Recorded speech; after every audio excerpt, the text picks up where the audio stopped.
The Confederation ship Harmony's voice drifted silently through space, its bioorganic hull pulsing with soft bioluminescent patterns.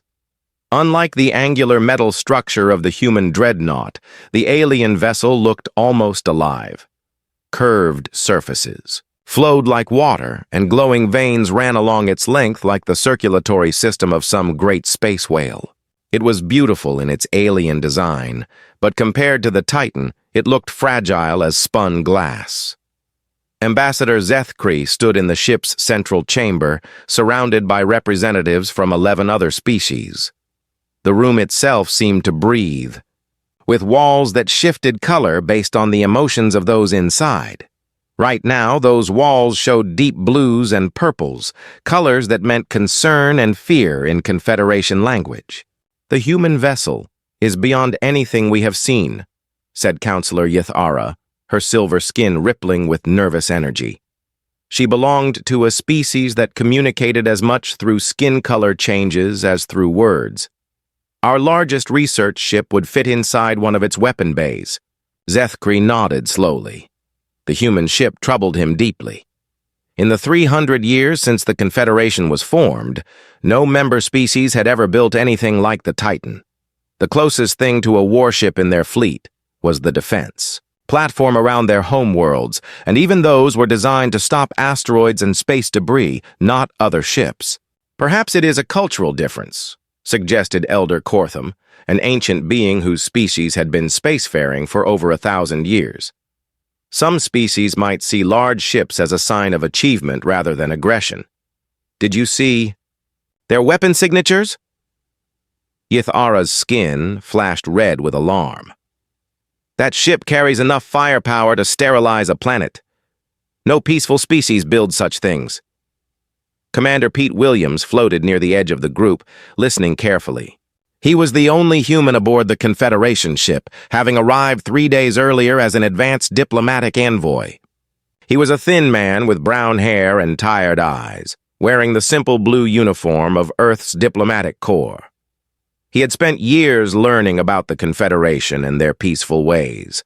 Now he felt caught between two worlds that seemed impossible to bridge. "If I may speak," Pete said carefully, "I think I can explain about the ship." Zethkri turned his golden eyes toward the human. "Please, Commander Williams, we are trying to understand your people's intentions." Pete took a deep breath. "In human culture, showing strength is a way of showing respect. When we want to honor someone, we bring our best. The Titan represents humanity's greatest achievement. Admiral Morrison brought her here to show how much this meeting means to us." The aliens exchanged glances that somehow managed to convey confusion across 12 different species. Yithara's skin cycled through several colors that Pete had learned meant disbelief. "You honor people by threatening them?" Elder Kortham asked, his voice crackling with age and confusion. No, Pete said quickly. "We don't see it as a threat. We see it as showing that we're worthy of your attention. Like wearing your best clothes to an important meeting. Your best clothes do not carry planet-killing weapons," Counselor Yithara pointed out, her skin now a steady orange that Pete knew meant alarm. Pete felt a cold knot forming in his stomach. He had studied Confederation culture for years, but he was beginning to realize how different human thinking really was. "Let me try to explain. Humans evolved on a dangerous world. We had to become strong to survive. When we became spacefaring, we brought that strength with us. It's not about wanting to hurt anyone. It's about showing that we can protect ourselves and our friends." Zethkri was quiet for a long moment, studying data displays that showed the human ship from every angle. The Titan hung in space like a dark star, its massive bulk blocking out the light from distant suns. "Commander Williams, in your species' history, when a powerful group approached a weaker one with weapons, what usually happened?" Pete felt his heart sink. "Well, it depended on the situation. Sometimes there was trade, sometimes there was conflict, but humans have learned from their past. We don't conquer other species anymore. Anymore, Yathara repeated, her skin now cycling rapidly through colors of fear and anger. You speak as if conquest was once normal for your people. It was part of our development, Pete admitted. But we grew beyond that. We learned better ways. And how did you learn these better ways? Elder Kortham asked. Pete hesitated. The truth was that humans had learned through terrible wars that nearly destroyed their home world. They had achieved peace only by building weapons so powerful that no one dared use them. Peace through the threat of total destruction. But how? Could he explain that to beings who had never known war? We learned that cooperation was better than conflict, Pete said, choosing his words carefully. And yet you still build ships like that? Zethkri gestured toward the display showing the Titan. Pete tried a different approach. Look at it from our perspective. We received your message asking for contact. We could have ignored it. We could have sent a small science ship. Instead, we sent our finest vessel with our best people. Admiral Morrison is one of our most respected leaders. Dr. Martinez is our top expert on alien life. Captain Stone is a brilliant tactical officer. We're showing you that this meeting matters to us. The room fell silent except for the soft biological sounds of the ship itself. The wall colors shifted to deeper blues and purples. Pete realized that his explanation was only making things worse. Finally, Counselor Yathara spoke. Commander Williams, you mentioned that the human ship has a tactical officer. In the Confederation, we have scientists, engineers, explorers, and teachers aboard our vessels. We do not have tactical officers. Why would a peaceful mission need someone whose job is fighting? Pete felt trapped. Everything about human space travel seemed threatening to these beings. Captain Stone isn't just about fighting. She manages the ship's defensive systems, navigation, and sensor arrays. Tactical doesn't always mean weapons, but it does include weapons, Elder Kortham observed. Yes, Pete had to admit. It includes weapons. The communications panel in the center of the room chimed softly. One of the technicians, a being that looked like a cross between a dolphin and a butterfly, gestured with graceful limbs. Ambassador, we are receiving another transmission from the human vessel. Put it through, Zethkri said. Admiral Morrison's image appeared in the center of the room. Even through the communication link, his presence seemed to fill the space. He wore a dark blue uniform covered in ribbons and insignia that clearly marked him as a military leader. Behind him, the bridge of the Titan hummed with activity. Ambassador Zethkri, I hope you've had time to consider our proposal for a meeting. The Titan's crew is ready to welcome your representatives. Zethkri looked uncomfortable. Admiral Morrison, we appreciate your offer. However, we wonder if you might consider meeting in a neutral location. Perhaps one of the asteroid stations. In this system? Morrison frowned slightly. Is there a problem with our ship, Ambassador? I can assure you that the Titan is perfectly safe. We've hosted diplomatic meetings before. I am certain your vessel is well designed, Zethkri said carefully. But given its substantial nature, some of our representatives might feel more comfortable in a neutral setting. Pete could see Morrison's confusion even through the communication link. The Admiral truly didn't understand why anyone would be afraid of his ship. Ambassador, the Titan represents the best of human technology and culture. She's a symbol of everything we've achieved. I'm proud to show her to you. We understand your pride, Zethkri replied, but perhaps we could start with a smaller meeting. Virtual communication allows us to learn about each other before we meet in person. Morrison nodded slowly. Very well. We can arrange a virtual conference. But I want you to know that humanity is eager to build a real relationship with your Confederation. The Titan isn't here to intimidate anyone. She's here to show that humans are serious about peace. After the transmission ended, the room remained quiet for a long time. Finally, Elder Kortham spoke in his ancient, creaking voice. Commander Williams, I do not think your Admiral understands what peace means to us. Pete stared at the display showing the Titan, floating in space like a dark omen. For the first time since arriving at the Confederation ship, he began to wonder if this first contact was doomed before it even truly began. The humans thought they were showing respect and strength. The Confederation saw only threat and conquest, and somewhere between those two views, the future of both civilizations hung in the balance. The final phase of the battle began when Admiral Jake Morrison activated the most desperate plan in the human arsenal. After 4 hours of fighting, the alien fleet was badly damaged but still dangerous. High Admiral Vextar's flagship, the Crystal Spear, remained intact and was rallying the surviving coalition ships for one last massive attack. "Lisa," Jake said to his second-in-command, "signal all ships. It's time for Protocol Kamikaze." Captain Lisa Rodriguez looked up from her tactical station with concern. "Sir, are you sure? We've never tested it in real combat."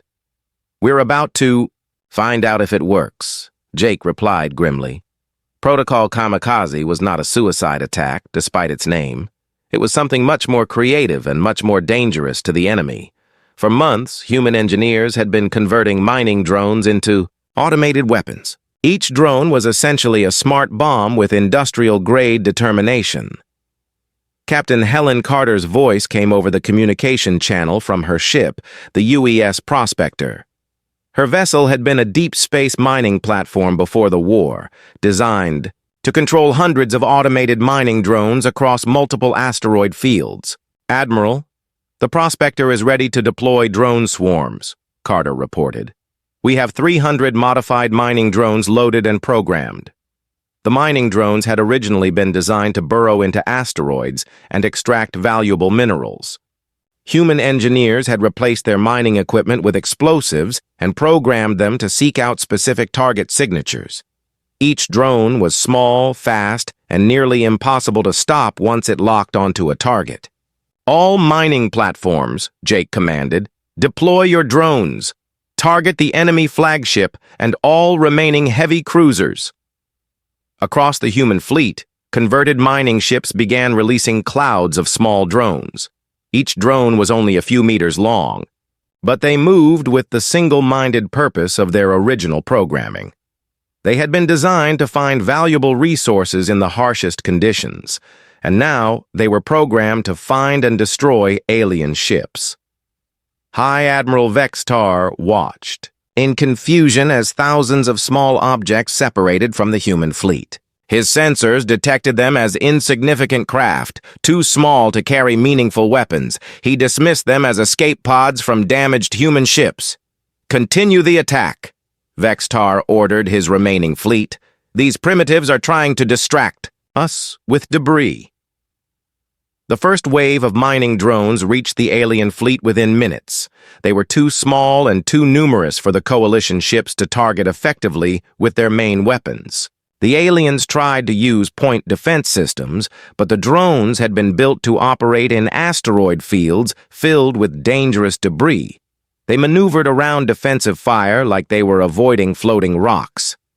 Captain Kevin Turner watched from the UES breaker as his mining drone swarmed toward a Corvin bioship. "Come on, little guys," he muttered. "Show them what you can do." The drones hit the bioship's hull and immediately began their programmed behavior. Instead of exploding on impact, they burrowed into the living tissue like they were mining through an asteroid. Once inside the ship, they detonated, causing internal explosions that the bioship's healing systems could not repair. The Corvin vessel writhed in space like a wounded animal as dozens of explosions erupted from inside its hull. Its self-healing ability was useless against internal damage from weapons that had already penetrated its defenses.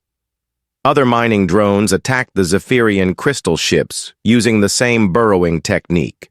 They drilled through the crystalline armor at weak points and exploded inside the ship's hulls. The crystal vessels, which had seemed nearly invincible from the outside, shattered from within as their internal structure was destroyed. The Alterian quantum ships tried to phase out of normal space to avoid the drone attacks, but Captain Nancy Ford was ready for them. Her electromagnetic pulse generators created interference fields that kept the alien ships solid and vulnerable. "Forward to all drone operators," she called out. "I'm keeping the quantum ships in normal space. Hit them hard." The mining drones swarmed over the trapped Alterian vessels like angry insects. The quantum ship's advanced technology was useless against weapons that operated like industrial equipment. The drones treated alien hulls like asteroid rock to be processed, and they were very good at their job. High Admiral Vextar finally understood what was happening as explosions erupted throughout his fleet. The humans had turned their mining equipment into weapons, but not in the way he had expected. They had created an army of automated miners, programmed to treat alien ships like raw materials to be processed. "All ships, emergency evasive maneuvers," Vextar commanded, but it was too late. The crystal spear itself came under attack from a swarm of mining drones launched by Captain Carter's ship. The massive flagship tried to defend itself with energy weapons, but the drones were too small and too many. They reached the crystalline hull and began burrowing through it like termites through wood. Captain Gary Bell added to the chaos by firing harmonic charges at the crystal spear while the drones were attacking it. The seismic waves from his weapons helped the mining drones crack through the flagship's armor more quickly. "Direct hit on the crystal spear," Bell reported excitedly. "The drones are inside her hull." Internal explosions began erupting along the length of Vextar's flagship. The beautiful crystalline armor that had been the pride of the Zephyrian Empire cracked and splintered as mining drones detonated inside the ship's superstructure. Vextar felt his ship shaking apart around him. Emergency alarms filled the bridge, with urgent sounds as critical systems failed one after another. The crystal spear, which had led the Zephyrian fleet to victory for over 2 centuries, was being destroyed by converted mining equipment. "Sir," his communications officer called out in panic, "we're receiving surrender requests from the surviving fleet. Ship commanders are asking permission to retreat." Vextar looked at his tactical display and saw the truth he had refused to accept. Of the 400 ships that had arrived to conquer humanity, fewer than 100 remained functional. The rest were destroyed, crippled, or abandoning the battle. The humans had done the impossible. They had defeated a technologically superior fleet using nothing but converted civilian ships and industrial equipment. They had turned garbage haulers into warships, mining tools into weapons, and construction equipment into instruments of destruction. "Signal the retreat," Vextar commanded with bitter defeat in his voice. The surviving coalition ships began withdrawing from the battle, their perfect formations replaced by desperate flight. Behind them, the human fleet maintained its positions, watching the alien survivors flee back toward coalition space. Admiral Morrison stood on the bridge of the UES Liberty, surrounded by his victorious crew. Through the viewports, he could see the debris field that had once been the coalition's finest fleet. Pieces of crystal ships glittered like broken mirrors, the hulks of bioships drifted like dead sea creatures, and the remains of quantum ships flickered in and out of sight. "Lisa," Jake said to his second-in-command, "send a message to the retreating ships. Tell them that next time they see human ships in space, they should remember what happened here today." The message was transmitted on all frequencies.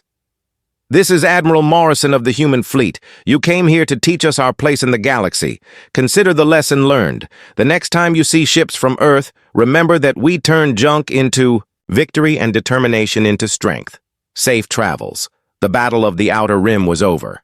Humanity had earned its place among the stars, not through superior technology, but through superior stubbornness, creativity, and the kind of practical problem-solving that came from generations of working with whatever tools were available.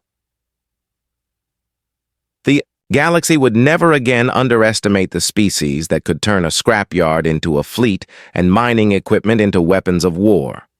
The humans had proven that sometimes the best technology was the one that refused to quit when everything seemed hopeless. The junk fleet had become a legend.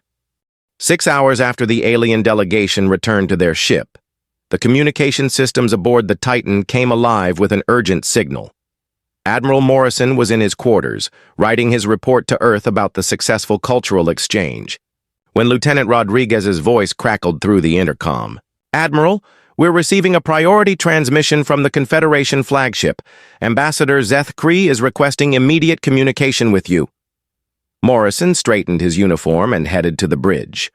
Dr. Martinez and Captain Stone were already there, both looking concerned. The main screen showed the alien ship in the distance, but something was different. The bioorganic vessel's usual gentle glow had changed to pulsing patterns of red and orange.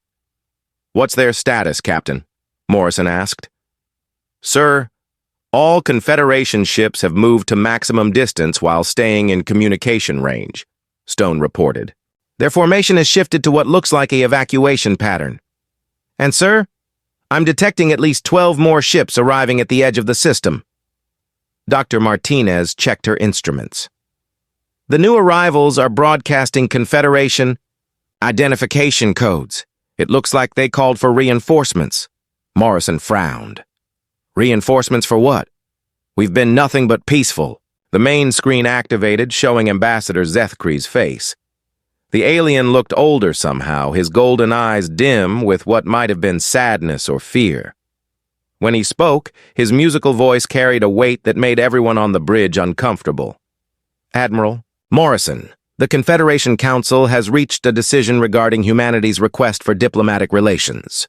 "I'm listening, Ambassador," Morrison replied, maintaining his confident tone despite the growing tension. "After careful consideration of your ship, your technology, and your cultural presentation, the Confederation Council has concluded that humanity poses an unacceptable threat to galactic peace. We formally request that your species remain within your current territorial boundaries and cease all expansion beyond your existing systems." The bridge fell silent. Morrison stared at the screen, unable to believe what he had just heard. "Ambassador, I think there's been a misunderstanding. Humanity came here in peace. We brought our finest ship to honor your invitation." "We understand your intentions, Admiral," Zethkree replied sadly. "But we also understand your capabilities. Your ship alone carries enough destructive power to eliminate entire civilizations. Your culture celebrates violence as a path to peace. Your history is built on conquest and the threat of total destruction." Dr. Martinez stepped forward. "Ambassador, you're misinterpreting our culture. Yes, humans have a violent past, but we've grown beyond that. We use our strength to protect the innocent and maintain order." Elder Cortham's ancient face appeared beside Zethkree on the screen. "Dr. Martinez, you told us that humans achieve peace through the threat of mutual destruction. You showed us weapons designed to crack planets. You spoke proudly of testing these weapons and using them against your own species. How are we to interpret this as peaceful intent?" Captain Stone felt compelled to defend her ship and her people. "Sir, the Titan's weapons are defensive in nature. We only use them to protect ourselves and our allies." Counselor Yathara's image joined the communication, her skin showing deep reds and oranges of alarm. "Captain Stone, you have weapons that can destroy planets. There is no defensive use for such devices. They exist only to threaten and to kill." Morrison's confidence began to crack. "You're focusing too much on our weapons and not enough on our intentions. Humans have been expanding through space for 3 centuries without conquering other species. We're explorers and traders, not conquerors." "Admiral," Zethkree said gently, "you have been expanding through space for 3 centuries without encountering other species. Now that you have found us, you arrived with a ship of war. You speak of conquest as a normal part of your development. You describe violence as necessary for civilization. How can we trust such beings near our peaceful worlds?" Commander Pete Williams appeared in the communication, his face showing the strain of trying to bridge 2 impossible different worldviews. "Admiral, I've been trying to explain human culture to the Confederation for days, but every explanation only makes things worse. When we talk about strength, they hear threats. When we discuss our military achievements, they see evidence of aggression. When we show our defensive capabilities, they see weapons of conquest." Dr. Martinez was reading data from her instruments. and what she saw made her heart sink. "Admiral, I'm detecting massive energy signatures from the new Confederation ships. They're not warships, but they're definitely preparing for something." Ambassador Zethkri seemed to read her concern. "Dr. Martinez, those ships carry emergency evacuation equipment. If humanity rejects our request for self-quarantine, they will begin moving our border populations away from your expansion routes." "Evacuation?" Morrison asked, genuinely confused. "Ambassador, we're not threatening anyone. Why would your people need to evacuate?" Elder Cortham's ancient voice carried deep sadness. "Admiral Morrison, in 300 years of peace, no Confederation member has ever built a weapon capable of harming another ship. Your single vessel carries more destructive capability than our entire civilization has ever created. You speak of this as normal. You see no contradiction between peaceful intent and planet-killing weapons. We cannot coexist with such thinking." Captain Stone was monitoring her tactical systems, and what she saw alarmed her. "Sir, I'm detecting targeting sensors from the Confederation ships. They're scanning our weapon systems and defensive capabilities." Morrison felt a flash of anger. "Ambassador, are your ships targeting us? Is this how the Confederation conducts peaceful negotiations?" Zethkri's expression showed surprise and confusion. "Admiral, our ships are conducting defensive scans to assess the threat level your vessel represents. This is standard safety protocol when facing an unknown danger." "We're not a danger," Morrison protested. "We came here in response to your invitation." "You came here with a ship designed to destroy civilizations," Counselor Yithara replied, her skin now showing steady patterns of fear and determination. "Whether you intend to use these weapons or not, their mere presence changes everything. Peaceful species do not build such things." Dr. Martinez tried one last time to bridge the gap. "Ambassador, surely there's some way we can work through this." "Misunderstanding. Both our species want peace. There has to be common ground we can find." Engineer Moxtel appeared on the screen, his form trembling with emotion. "Dr. Martinez, I saw your weapons. I studied their specifications. One of your smaller cannons could vaporize our oldest city in seconds. Your antimatter lance could crack our homeworld's crust. You call these defensive weapons, but to us, they are instruments of genocide." Morrison was beginning to understand the depth of the problem. "So what are you saying? That humans and the Confederation can never be friends because we build different types of ships?" "We are saying that our civilizations are fundamentally incompatible," Elder Cortham replied sadly. "You see strength as the foundation of peace. We see it as the enemy of peace. You build weapons to feel safe. We feel safe only when no weapons exist. You achieved harmony through the threat of destruction. We achieved harmony through the promise of cooperation." The communication channel filled with other voices as more Confederation representatives joined the discussion. Species after species explained their fear of humanity's casual approach to destruction. They spoke of weapons that could sterilize star systems, of a culture that celebrated military victories, of a philosophy that saw violence as a necessary tool for peace. "Admiral Morrison," Zethkri said finally, "the Confederation Council offers humanity a choice.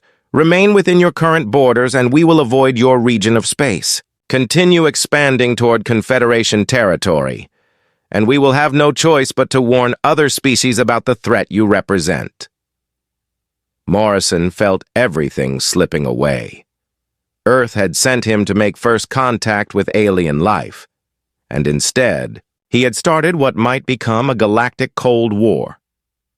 "Ambassador, this doesn't have to end this way. Surely we can find some compromise." "The compromise, Admiral, is that we stay far away from each other," Zethkri replied. "Your species and ours have evolved along paths that can never meet. You see weapons and think of safety. We see weapons and think of death. You see military strength and think of peace. We see military strength and think of conquest. There is no middle ground between these worldviews." Captain Stone was watching her sensors as the Confederation fleet began to withdraw. "Sir, they're moving to the edge of the system. All ships are maintaining maximum distance from us." Dr. Martinez stared at the data streaming across her screens. 3 centuries of dreaming about meeting alien life, and it had ended in mutual fear and misunderstanding. "Admiral, they're not withdrawing because they want to. They're withdrawing because they're terrified of us." Commander Williams' final. Words from the Confederation ship were barely audible over the static of increasing distance. "Admiral, I'm staying with the Confederation fleet to serve as a liaison. Maybe someday our species will change enough to try again, but not today. Not with the Titan as our ambassador." The communication ended, leaving the bridge of the human dreadnought in silence. The main SCR. The battle had been raging for 2 hours, and the space around Earth was filled with debris from both sides. Admiral Jake Morrison watched the tactical display on the UES Liberty's bridge as the alien fleet tried to reorganize their broken formations. What had started as an easy conquest was turning into a real fight. High Admiral Vextar's voice crackled over the communication channels, speaking in the Zephyrian language to his own ships. The translation computers on human vessels picked up fragments of his orders. He was angry, confused, and beginning to sound worried. "Admiral," Captain Lisa Rodriguez reported from her station, "we're getting damage reports from across the fleet. 15 ships with major damage, but all still fighting. The aliens have lost over 50 vessels completely destroyed." Jake nodded, but he knew the battle was far from over. The Coalition still had more ships and better technology. The humans had surprised them with unconventional tactics, but surprises did not last forever. The aliens would adapt, and when they did, the human fleet would need new tricks to survive. Captain Kevin Turner's voice came over the fleet communication channel from his ship, the UES Breaker. His vessel had been a deep space mining ship before the war, designed to extract rare metals from asteroids in the outer system. "All ships, I've discovered something important about the bioships," Turner announced. "They heal by growing new tissue, but they need specific minerals to do it. If we can poison those minerals, we can stop their regeneration." Turner had been experimenting with different industrial chemicals during the battle. His mining ship carried tanks of processing, acids used to separate valuable metals from raw ore. When he coated his projectiles with these chemicals and hit Corvin bioships, the results were dramatic. "Watch this," Turner said over the communication channel. The UES Breaker fired a spread of chemical-coated projectiles at a large Corvin bioship. Where the rounds hit, the living hull began to bubble and dissolve. The bioship tried to heal the damage, but the industrial toxins had contaminated its healing process. Instead of growing healthy new tissue, the ship began growing cancerous growths that spread across its hull. "It's working," Turner reported. "The mining chemicals are making their healing systems work against them, passing chemical composition data to all ships now." Across the human fleet, other converted mining vessels began coating their weapons with the same industrial toxins. The Corvin bioships, which had seemed nearly invincible with their self-healing ability, suddenly became vulnerable to weapons they had never encountered before. Meanwhile, Captain Gary Bell was making his own discovery about the Zephyrian crystal ships. His vessel, the UES Thunderclap, had been an asteroid breaker before the war. It carried seismic charges designed to split apart solid rock using harmonic vibrations. "Admiral," Bell called over the communication channel, "I think I know how to crack these crystal ships. They're built like giant gems, which means they have natural fracture lines. If we can hit them with the right frequency..." Bell had been studying the way Zephyrian ships moved and flexed during battle. Their crystalline hulls were beautiful and strong, but they vibrated at specific frequencies. When stressed, Bell programmed his seismic charges to match those frequencies. The UES Thunderclap fired a spread of modified seismic charges at the Zephyrian heavy cruiser Starlight Blade. When the charges detonated, they did not create a normal explosion. Instead, they sent harmonic vibrations through the crystal ship's hull. The effect was spectacular. Cracks appeared along the Starlight Blade's crystalline armor, following invisible fault lines in the alien ship's structure. Within seconds, the entire vessel shattered like a glass sculpture hit with a hammer. Pieces of crystal hull drifted away in all directions, glittering in the starlight. "By the void!" Bell shouted excitedly. "It works! The seismic charges turn their own structure against them!" Other human ships equipped with mining explosives quickly copied Bell's technique. The proud crystal ships of the Zephyrian fleet, which had dominated space battles for over 1,000 years, began shattering one after another under the harmonic assault of human industrial equipment. High Admiral Vexitar watched in horror as his flagship's escorts broke apart around him. The Crystal Spear's bridge crew worked frantically to modify their ship's harmonic frequency, but the humans adapted faster than the aliens could compensate. Captain Nancy Ford continued her assault on the Alterian quantum ships with her electromagnetic pulse generators. Each time an alien vessel tried to phase out of normal space, Ford hit it with an EM burst that dragged it back into reality. "Ford to all communication ships," she called out. "Coordinate your EM pulses. If we hit them all at once, we can keep the entire quantum fleet solid." The converted communication ships across the human fleet began working together, timing their electromagnetic pulses to create overlapping fields of disruption. The Alterian ships found themselves trapped in normal space, unable to use their greatest advantage. Commander Peter Collins monitored the battle from his intelligence station on the Liberty.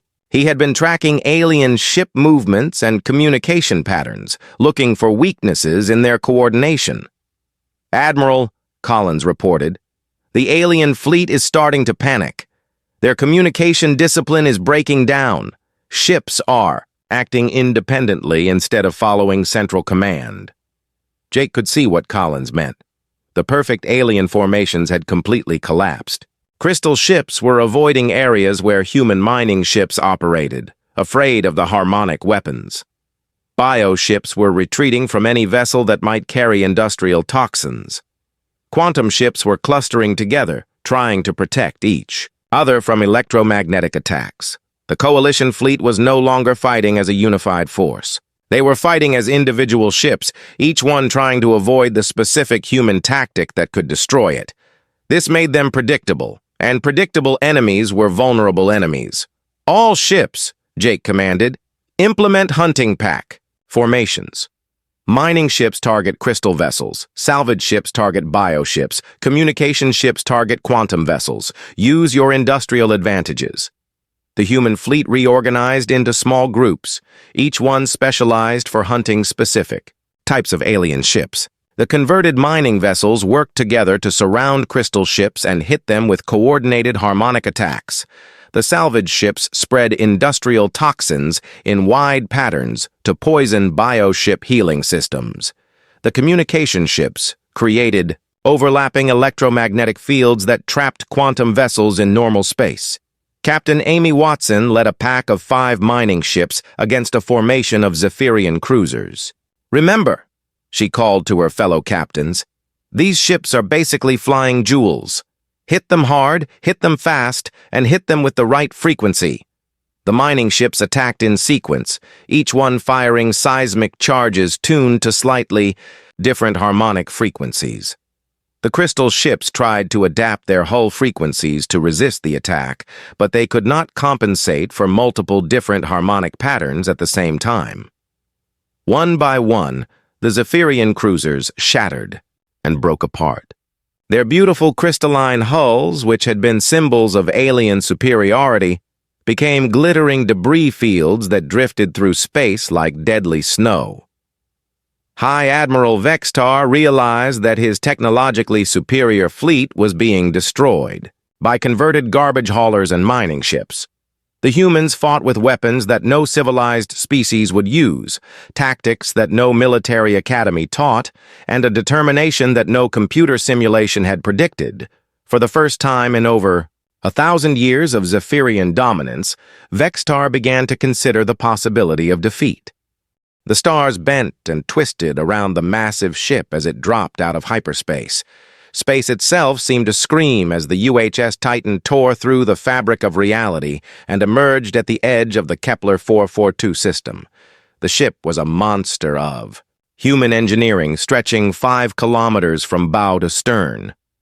Its dark hull gleamed with the cold light of distant stars, and weapon ports dotted its surface like the eyes of some ancient predator. Admiral Jake Morrison stood on the bridge, his hands clasped behind his back as he watched the main screen. The bridge was a cathedral of human technology, with dozens of officers working at their stations. The soft hum of computers and the quiet beeping of sensors filled the air. Morrison was a tall man with gray hair and sharp blue eyes. He had fought in 3 wars and commanded ships for 20 years. This was his greatest mission yet. "Report," Morrison said, his voice cutting through the bridge noise. Captain Lisa Stone stepped forward. She was younger than the Admiral, with dark hair pulled back in a tight bun and brown eyes that missed nothing. "Sir, we have successfully arrived at the target coordinates. All systems are green. The ship is running at optimal performance." Morrison nodded. 3 months ago, Earth had received its first message from alien life. The transmission was simple but clear. It contained coordinates to this system and a request for peaceful contact. Humanity had debated for weeks about how to respond. Some wanted to send scientists, others suggested diplomats. But in the end, they chose to send their strongest ship. The Titan was not just any warship. It was the most powerful vessel humanity had ever built. Its plasma cannons could turn asteroids to dust. Its shields could stop attacks that would destroy entire cities. Its engines could push it faster than any other human ship. When Earth wanted to make a good first impression, they sent their best. "Any sign of alien vessels?" Morrison asked. Lieutenant Sam Rodriguez looked up from his console. He was a young man with dark skin and quick fingers that danced over his controls. "Sir, I'm detecting several ships about 2 million kilometers away. They're maintaining distance, but definitely watching us." Dr. Angela Martinez moved closer to the Admiral. She was the ship's xenobiologist, a woman in her 40s with blonde hair and green eyes. She had spent her entire career studying the possibility of alien life. Now she was about to meet it face to face. "Admiral, this is exactly what we hoped for. They're being cautious, which shows intelligence. They're not running away, which suggests they want to make contact." Morrison smiled. "Good. They can see we came prepared. A strong entrance shows respect where I come from." The doctor nodded, though she looked a bit worried. "Sir, we should remember that their culture might be very different from ours. What seems respectful to us might not seem the same to them." "Doctor, we're not here to show weakness," Morrison replied. "Humans have always believed that respect comes from strength. We show them we're powerful, and they'll know we're worth talking to. It's worked for thousands of years." Captain Stone checked her tactical display. The alien ships were keeping their distance, but her sensors could read them clearly. "Admiral, I'm getting good readings on their vessels. They appear to be much smaller than us. The largest one is maybe 800 meters long. Their weapon signatures are minimal." "Peaceful species," Dr. Martinez said with excitement. "This is wonderful. They've probably never needed to build ships like ours." Morrison felt confident. The aliens had asked for contact, and humanity had delivered. The Titan was a symbol of everything humans had achieved. Their rise from a single planet to masters of multiple star systems. Their ability to build ships that could cross the galaxy. Their strength that had ended all wars on Earth. "Sir," Rodriguez called out, "I'm receiving a transmission from the alien fleet." "Put it through," Morrison ordered. The main screen shifted, and a new image appeared. The alien was unlike anything humans had seen before. It had pale blue skin that seemed to shimmer in the light. Its eyes were large and golden with no visible pupils. It had no hair, but delicate patterns covered its smooth head. When it spoke, its voice was soft and musical. "Greetings. beings from the distant stars. I am Ambassador Zethkri of the Galactic Confederation. We welcome you to our space. We hope to learn from each other and build friendship between our peoples. Morrison stepped forward. I am Admiral Jake Morrison of the United Human Systems. We received your message and came as quickly as we could. This is our ship, the UHS Titan. We're honored to make first contact with your Confederation. The aliens. Expression was hard to read, but its golden eyes seemed to focus on something behind Morrison. Your vessel is very large. We were not expecting such a substantial ship. The Titan is humanity's finest achievement, Morrison said with pride. She represents our best technology and our commitment to this meeting. We wanted to show you that humans take first contact seriously. Dr. Martinez watched the alien's reaction carefully. Something in its body language suggested surprise, maybe even concern. But Morrison continued speaking. We've brought our best, people in our strongest ship. Captain Stone here commands our tactical systems. Lieutenant Rodriguez handles all communications. Dr. Martinez is our expert on alien life. We're ready for whatever comes next. The alien was quiet for a moment.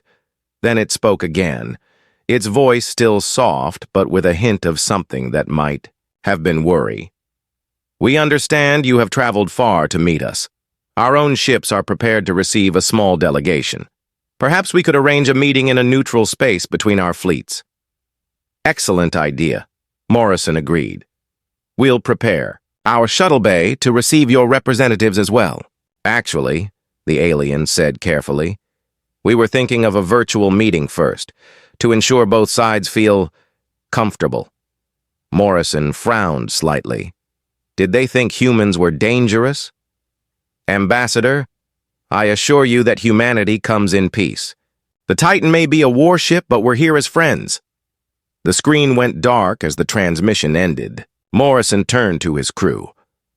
Well, that went better than expected. They seem reasonable enough. Dr. Martinez looked troubled. Admiral, did you notice how the ambassador reacted when it saw our ship? I think we might have made them nervous. Nervous is good, Doctor, Morrison replied. It means they understand we're serious about this. A little healthy respect never hurt anyone. Captain Stone checked her instruments again. Sir, the alien ships are moving into a tighter formation. It looks like a defensive pattern. Standard precaution, Morrison said. I'd do the same thing if an unknown ship appeared in human space. They're being smart. Rodriguez looked up from his console. Sir, I'm picking up a lot of chatter between the alien ships. Their communication frequency is very active, probably discussing how to handle the meeting, Morrison suggested. This is as new for them as it is for us. Dr. Martinez walked to the main window and looked out at the stars. Somewhere out there, alien beings were preparing to meet humanity. For the first time, she had dreamed of this moment her entire life. But something felt wrong. The ambassador's reaction to their ship had been strange. The way it emphasized certain words. The quick end to the transmission. Admiral, she said slowly, I think we should be very careful about how we present ourselves. These beings might see things very differently than we do. Morrison joined her at the window. Dr. Humans have been making first impressions for centuries. We know how to show strength while maintaining peace. The Titan is our ambassador just as much as we are. She tells them that humanity is powerful, advanced, and not to be underestimated. But what if they see her differently? Dr. Martinez asked. What if to them she looks like a threat instead of a gift? Morrison considered this. Then they'll learn that threats and gifts can be the same thing. Respect, Doctor. That's what the Titan represents. And respect is the foundation of all good relationships. As the great ship hung in space, its weapons powered down but visible, humanity prepared for the most important conversation in their history. They had no idea that their idea of making a good impression was about to become the worst mistake they could have made.